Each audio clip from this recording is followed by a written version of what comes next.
নমস্কাৰ এই মুহূৰ্তৰ আন এক ডাঙৰ খবৰ ৰাজ্যত ভয়ংকৰ হৈ উঠিছে বান পৰিস্থিতি আৰু ইয়াৰ মাজতে সংবাদমেল সম্বোধন কৰিছে বিধায়ক অখিল গগৈৰ ফালৰ পৰা কোৱা হৈছে ক্ষতিপূৰণৰ নামত বৰ্ণাঢ্যক ভিক্ষা দানহে কৰিছে হিমন্ত বিশ্ব শৰ্মা চৰকাৰে পুনৰবাৰ কৈছো অখিল গগৈৰ মন্তব্য যে যি ধৰণে ক্ষতিপূৰণৰ নামত বৰ্ণাঢ্যক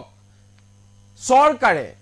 ক্ষতিপূৰণ দি আছে হেয়া ক্ষতিপূৰণ নহয় হেয়া এক প্ৰকাৰ ভিক্ষা দানে সমান্তৰালকৈ অখিল গগৈ কেন্দ্ৰীয় চৰকাৰক দাবী জনাইছে যে ৰাজ্যত বান পৰিস্থিতিৰ হৈতে অসমে যাতে মুকাবিলা কৰিব পাৰে তাৰ বাবে যাতে কেন্দ্ৰীয় চৰকাৰে 50,000 কোটি টকাৰ পেকেজ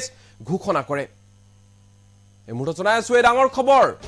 ক্ষতিপূৰণৰ নামত বৰ্ণাঢ্যক ভিক্ষা দানহে কৰিছে হিমন্ত বিশ্ব শৰ্মা চৰকাৰে অভিযোগ কৰিছে অখিল গগৈ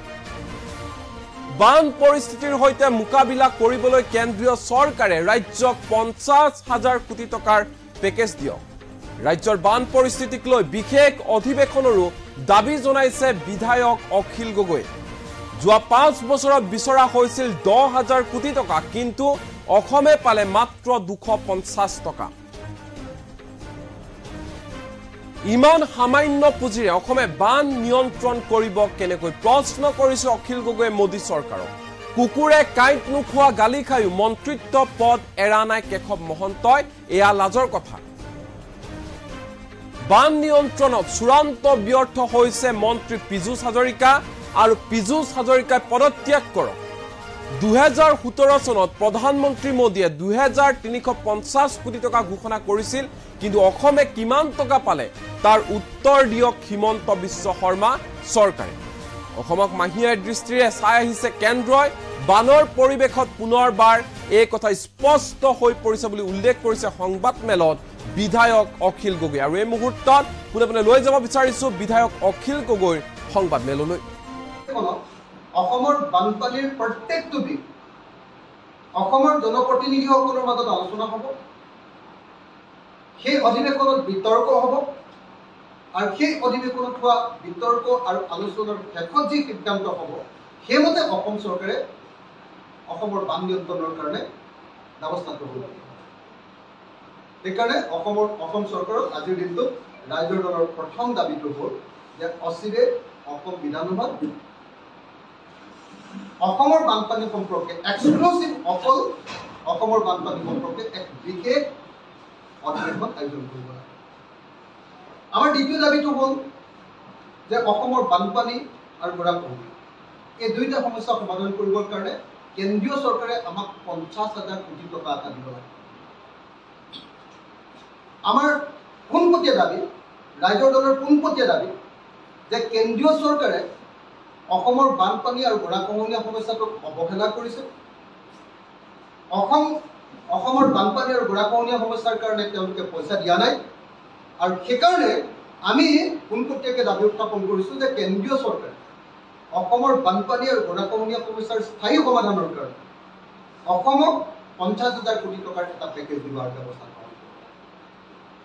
আপোনালোকক যদি আমি দেখুৱাওঁ যে 2017 চনত যেতিয়া অসমত ব্যাপক বানপানী হৈছিল প্ৰধানমন্ত্ৰী নৰেন্দ্ৰ মোদী ডাঙৰীয়া অসমলৈ আহিছিল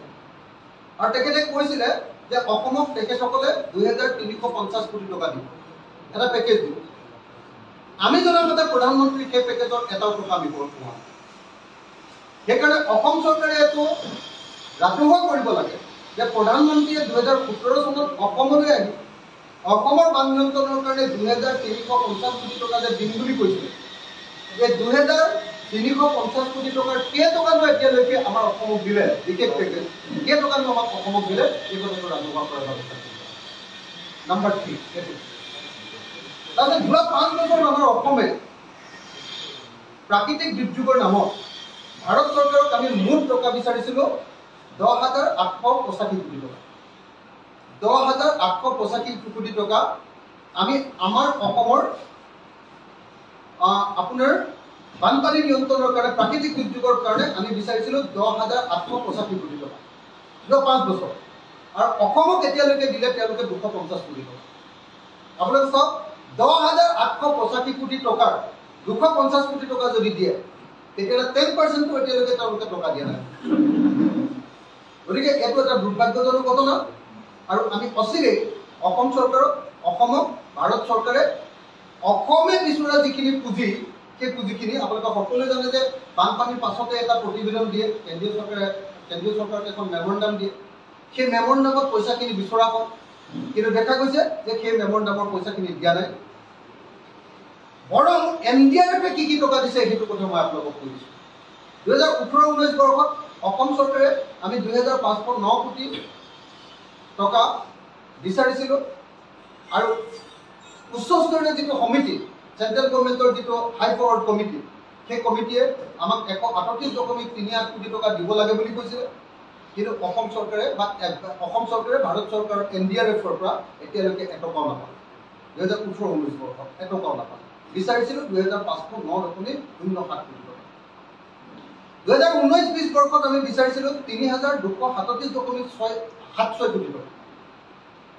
আৰু উচ্চস্তৰীয় কমিটিয়ে দিবলৈ গ'লে 616.63 কোটি টকা কিন্তু ভাৰত চৰকাৰে অসমক NDRFে অসমক 1 টকাও নিদিলে এইটো আছিলে 2019-20 বৰ্ষ 2020-21 বৰ্ষত আমি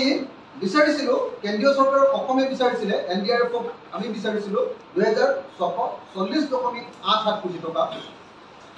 উচ্চস্তৰীয় কমিটিয়ে ক'লে যে নহয় 437.15 কোটি টকা দিব লাগে দিলে মাত্ৰ কেন্দ্ৰীয় চৰকাৰে NDRFে অসমক দিলে মাত্ৰ 44.37 কোটি টকা 2021-22 বৰ্ষত আমি বিচাৰিছিলোঁ কেন্দ্ৰীয় চৰকাৰৰ পৰা 1088.18 কোটি টকা উচ্চস্তৰীয় সমিতিয়ে ক'লে যে 51.53 কোটি টকা দিব লাগে কিন্তু কেন্দ্ৰীয় চৰকাৰে অসমক বা NDRFে অসমক 1 টকাও নিদিলে 0 টকা দিলে 2022-23 বৰ্ষত অসমে কেন্দ্ৰীয় চৰকাৰৰ পৰা বিচাৰিছিলে 1309.50 কোটি টকা উচ্চস্তৰীয় কমিটিয়ে ক'লে যে 520.47 লাখ টকা দিব লাগে আৰু কেন্দ্ৰীয় চৰকাৰে দিলে মাত্ৰ 160.94 কোটি টকা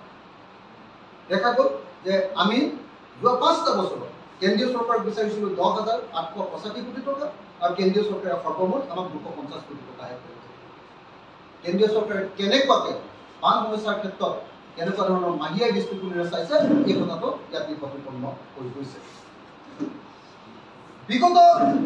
5 বছৰ এইটো হ'ল আমাৰ যেতিয়া দুৰ্যোগ হৈছিলে মই ইতিমধ্যে যিটো কথা ক'লো যিটো দুৰ্যোগ হৈছিলে দুৰ্যোগৰ ক্ষতিপূৰণ আমি বিচাৰিছোঁ আনহাতে বানপানী সমস্যাৰ সমাধান কৰিবৰ কাৰণে আমি বিচাৰিছিলোঁ 10,785.38 কোটি টকা ইয়াৰ ৰিপৰ্টে আমাক উচ্চস্তৰীয় কমিটিয়ে অনুমোদন দিছিলে যে 1243.69 কোটি টকা দিব লাগে কিন্তু বানপানীৰ নামত NDRFে আমাক 250.31 কোটি টকা দিয়াৰ বাহিৰে আন 1 টকাও এতিয়ালৈকে কেন্দ্ৰীয় চৰকাৰে আমাক 1 টকাও আমাক গতিকে আমাৰ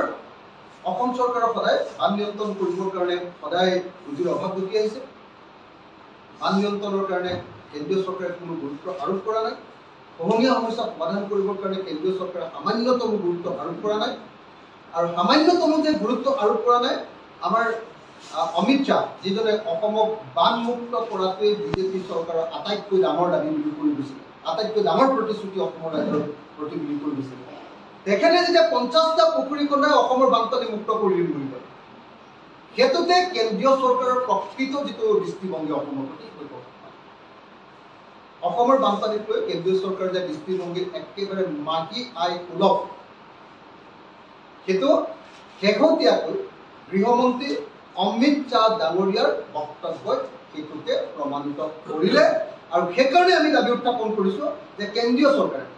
এই মুহূৰ্তত অসমৰ বানপানী সমস্যা সমাধান কৰিবৰ কাৰণে আমাক 50,000 কোটি টকাৰ এটা পেকেজ দিব লাগে যাতে আমি বানপানী আৰু গৰাখহনীয়া এই দুইটা আমাৰ যে সমস্যা এই সমস্যা সমাধান কৰিব পাৰোঁ আপোনালোকে নিশ্চয় জানে যে 2013 চনতে কংগ্ৰেছ চৰকাৰ দিনত 2013 চনত অসমত 5,000 কিলোমিটাৰ মথাউৰি নিৰ্মাণ কৰিবৰ কাৰণে আৰু সবলীকৰণ কৰিবৰ কাৰণে অসম চৰকাৰে কেন্দ্ৰীয় চৰকাৰক পুঁজি বিচাৰিছে অসম চৰকাৰে কেন্দ্ৰীয় চৰকাৰক পুঁজি বিচাৰিছে 5,000 কিলোমিটাৰ মথাউৰি বনাবৰ কাৰণে 5,000 কিলোমিটাৰ মথাউৰি বনাবৰ কাৰণে কেন্দ্ৰীয় চৰকাৰে সেই তেতিয়াৰ পৰা কেইবাবাৰো অসম চৰকাৰে কংগ্ৰেছ চৰকাৰৰ দিনতো আৰু বিজেপি চৰকাৰৰ দিনতো সোঁৱৰাই দিলে, কিন্তু এতিয়ালৈকে সেই মথাউৰি নিৰ্মাণৰ পুঁজিখিনি এতিয়ালৈকে কেন্দ্ৰীয় চৰকাৰ। গতিকে আমি অসম বাকী ৰাজ্যৰ হৈ বানপীড়িত আৰু গৰাখহনীয়া পীড়িত ৰাজ্যৰ হৈ আমি কেন্দ্ৰীয় চৰকাৰৰ ওচৰত দাবী উত্থাপন কৰিছোঁ যে অসমক 50,000 কোটি টকাৰ এটা পেকেজ দিব লাগে,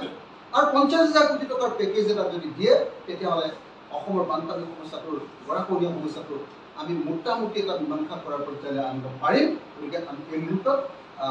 কেন্দ্ৰীয় চৰকাৰক এইকেইটা দাবী উত্থাপন কৰিম। এতিয়া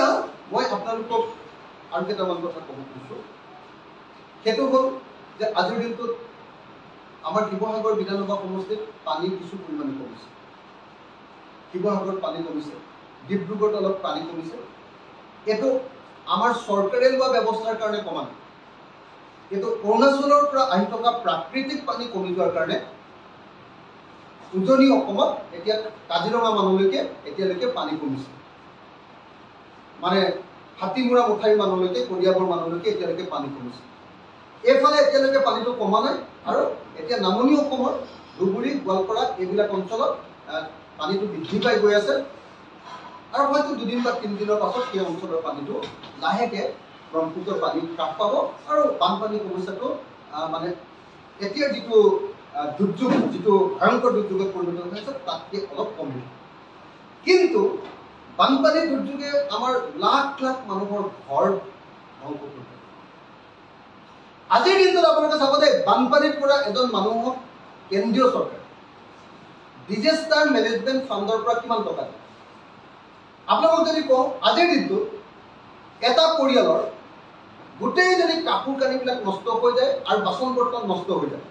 পানীয়ে উটুৱাই লৈ যায়, পানীয়ে নষ্ট কৰি দিয়ে, তেতিয়াহ'লে কিমান টকা পায় জানেনে? গোটেই পৰিয়ালটোৰ কাৰণে টকা পায় 5,000 টকা। এইটোৱে হ'ল ডিজাষ্টাৰ মেনেজমেণ্টৰ ক্ষতিপূৰণৰ আজিৰ দিনটোৰ প্ৰকৃত ছবি। আনহাতে এটা পকা ঘৰ যদি একদম সম্পূৰ্ণৰূপে ভাগি যায়, বা এটা কেঁচা ঘৰো যদি সম্পূৰ্ণৰূপে ভাগি যায়, সম্পূৰ্ণৰূপে ভাগি যোৱা ঘৰটোৰ কাৰণে ছেভিয়াৰলি ডেমেজ আৰু ফুললি ডেমেজ, তেতিয়াহ'লে অকল 1,20,000 টকাহে দিয়ে। এটা RCC ঘৰ বনাবৰ কাৰণে আজিৰ দিনটোত অতি কমেও 20 লাখ টকা লাগে। কিন্তু RCC ঘৰ এটা যেতিয়া পুৰা বানপানীয়ে উটুৱাই লৈ যায়, পুৰা গোটেই ঘৰটো ভাঙি চুৰমাৰ কৰি দিয়ে, এতিয়া আমাক কেন্দ্ৰ আৰু ৰাজ্য চৰকাৰে ডিজাষ্টাৰ মেনেজমেণ্ট ফাণ্ডৰ পৰা আমাক দিয়ে মাত্ৰ 1,20,000 টকা। ইয়াৰ কেনেকুৱা ধৰণৰ নিম্নতম আপোনালোকে নিজে সকলোৱে অনুমান কৰি লোৱাৰ দৰকাৰ। এটা কেঁচা ঘৰ যদি আধা ভাগে তেতিয়াহ'লে অকল 4,000 টকা। এটা পকা ঘৰ যদি আধা ভাগে, পাৰ্চিয়েলি ডেমেজ বুলি যাক কয়, তেতিয়াহ'লে 6,500 টকা। এটা যদি জুপুৰি ঘৰ ভাগি যায় তেতিয়াহ'লে 8,000 টকা দিয়ে অকল জুপুৰি। আৰু এটা যদি গোহালি ঘৰ যদি ভাগি যায় তেতিয়াহ'লে অকল 3,000 টকা। এইটো মানে বানপীড়িত ৰাইজ, দুৰ্যোগ পীড়িত ৰাইজৰ প্ৰতি এটা অপমান। গতিকে আজিৰ দিনটোত আমি দাবী উত্থাপন কৰিব খুজিছো যে যি মানুহৰ মানে কাপোৰ আৰু বাচন বৰ্তন নষ্ট হয়, সেই পৰিয়ালটোক মিনিমাম 1 লাখ টকা দিয়াৰ ব্যৱস্থা কৰা হয়। এটা পকা ঘৰ যদি সম্পূৰ্ণৰূপে ডেমেজ হৈ যায়, RCC ঘৰটোৰ কাৰণে অতি কমেও 20 লাখ টকা, আছাম টাইপৰ পকা ঘৰটোৰ কাৰণে অতি কমেও 15 লাখ টকা, আৰু কেঁচা ঘৰটোৰ কাৰণে অতি কমেও 10 লাখ টকা দিয়াৰ ব্যৱস্থা কৰা হয়। এইটো হ'ল ৰাজ্যৰ দলৰ আমাৰ দাবী। ইয়াৰ বিপৰীতে দিয়ে 1,20,000 টকা মাত্ৰ ফুললি ডেমেজ। কেঁচা ঘৰ এটা আধা ভাগিলে মানে দিয়ে 4,000 টকা। আমি ভাবো যে কেঁচা ঘৰ এটা আধা ভাগিলে মানে মিনিমাম 2.5 লাখ টকা দিব মিনিমাম। পকা ঘৰ এটা আধা ভাগিলে মানে দিয়ে 6,500 টকা, এইটো মিনিমাম 5 লাখ টকা দিব আধা ভাগিলে, মিনিমাম 5 লাখ টকা। আৰু জুপুৰি ঘৰ এটা 8,000 টকা দিয়ে, এইটো মিনিমাম জুপুৰি ঘৰ এটা ভাগিলে মিনিমাম 2 লাখ টকা দিয়া। আৰু ভঁৰাল ঘৰ এটা যদি কি কয় আপোনাৰ গোহালি ঘৰ এটা যদি ভাগি যায় তেতিয়াহ'লে কেৱল আৰু কেৱল আজিৰ দিনটোত 3,000 টকা দিয়ে। আমি দাবী কৰিছোঁ যে গোহালি ঘৰ এটা ভাগিলে মিনিমাম 2 লাখ টকা এটা দিয়াৰ ব্যৱস্থা কৰিব লাগে, যাতে সঁচা সঁচিকে এটা গোহালি ঘৰ মানুহে আকৌ বনাব পাৰে। এইকেইটা হ'ল আজিৰ দিনটোত অসম চৰকাৰ আৰু ভাৰত চৰকাৰৰ ওচৰত আমাৰ দাবী। এই কামটো কৰিবলৈ হ'লে আমি এটা কাম কৰিব লাগিব। এই কামটো কৰিবলৈ হ'লে ভাৰত চৰকাৰৰ যিখন আমাৰ ভাৰত চৰকাৰৰ যিখন মানে হেৰি আছে এপ্ৰিল 2020 যিখন নটিফিকেশ্যন আছে, যিখন নটিফিকেশ্যনত মানে existing guidelines and norms of state disaster response fund, তাত যিখন নটিফিকেশ্যন আছে 2020 চনৰ, সেই 2020 চনৰ নটিফিকেশ্যনখন বদলাব লাগে আৰু বদলাই আমাৰ ডিজাস্টাৰ মেনেজমেণ্টৰ পৰা ক্ষতিপূৰণৰ পৰিমাণ বঢ়াব লাগে। এই দাবী আমি উত্থাপন কৰিছোঁ। নহ'লে বানপানীৰ পৰা মানুহৰ প্ৰতি কেতিয়াও সেইটো ন্যায় কৰা হয়। এতিয়া আমি আপোনালোকক কেইটামান অত্যন্ত বানপানী সম্পৰ্কে কেইটামান অত্যন্ত গুৰুত্বপূৰ্ণ কথাবোৰ কওঁ যে অসমৰ বানপানীৰ বিষয়ে যদি আমি ক'ব খোজোঁ, তেতিয়াহ'লে অসমৰ বানপানীৰ ক্ষেত্ৰত দেখা গৈছে যে অসমত মুঠ ফ্লাড প্লেইন এৰিয়া আছে, একদম সদায় বানপানী হোৱা এৰিয়া, গোটেই বেছিভাগ সময়তে বানপানী হোৱা এৰিয়া আছে 39.58% মাটি বা 31,05,31.05 লাখ হেক্টৰ মাটিত অসমত বানপানী হয়। সদায় বানপানী হয়, মানে ইমানখিনি মাটিত অসমৰ বানপানী হয়। আৰু অসমৰ মুঠ যিমান মাটি আছে তাৰ 10.2% মাটিত এভাৰেজ সদায় বানপানী। অসমত যিমান মাটি আছে, অসমৰ সৰ্বমুঠ মাটি যিমান,